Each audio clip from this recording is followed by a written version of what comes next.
বিহুৰ প্ৰথম দিনটো গৰিমাবৰ জুবিনদাৰ কেনেকুৱা প্ৰস্তুতি চলায় তো বৌয়ে ক'লে আমি শুনো আহকচোন। দিনাখন বিহুৰ প্ৰথম দিনা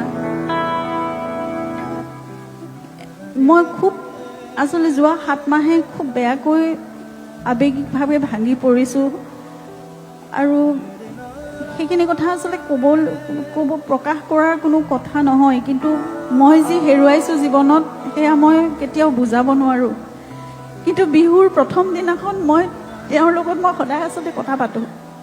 সেইদিনা মই কৈছিলোঁ, সেইদিনাখন এনেই বিহুৰ দিনাখন আমাৰ প্ৰস্তুতি সদায় প্ৰতি বছৰে বেলেগ হয়। আজি বিয়া হোৱাৰ পিছৰ পৰা এই 23-24 বছৰে মই সদায় দেখিছোঁ বিহুৰ প্ৰস্তুতি কেনেকুৱা।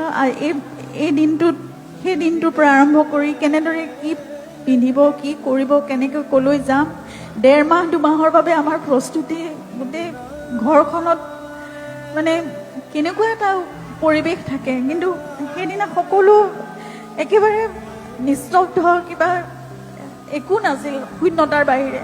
আৰু মই তেওঁৰ লগত কথা পাতি আছিলোঁ, তেতিয়া মই তেওঁক কৈছিলোঁ যে তুমিয়ে দেখোন লিখিছিলা শেষ বুলিলেইতো শেষ নহয়, আকৌ আৰম্ভ হয়। ক'ৰবাততো এয়া চলি থাকিব লাগিব, নতুন আৰম্ভণি হ'ব লাগিব। তোমাৰ মোৰ যাত্ৰা ইমানতে শেষ নেকি? ক'ৰবাততো এটা নতুন যাত্ৰাৰ আৰম্ভণি আকৌ হ'ব লাগিব নহয় গল্ডি।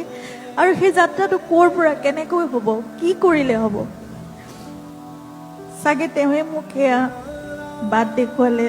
প্ৰথম দিনা লতাশিল বিহুলৈ গ'লোঁ, মই লতাশিল মঞ্চলৈ গ'লোঁ আৰু মই কথা পাতিলে, মই প্ৰাৰ্থনা কৰিলে মোৰ এনেকুৱা লাগে তেওঁ সদায় শুনে আৰু তেওঁ মোক সদায় কিবা এটা উত্তৰ দিয়ে।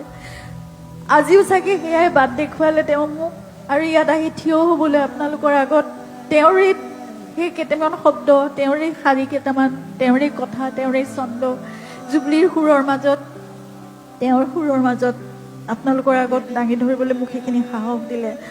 মোৰ লগত সদায় থাকক তেওঁ, মই সেয়াই কামনা কৰোঁ। আপোনালোকে আশীৰ্বাদ কৰিব।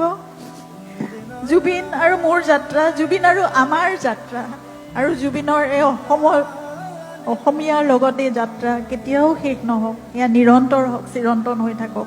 জুবিন অমৰ হৈ থাকক আমাৰ মাজত।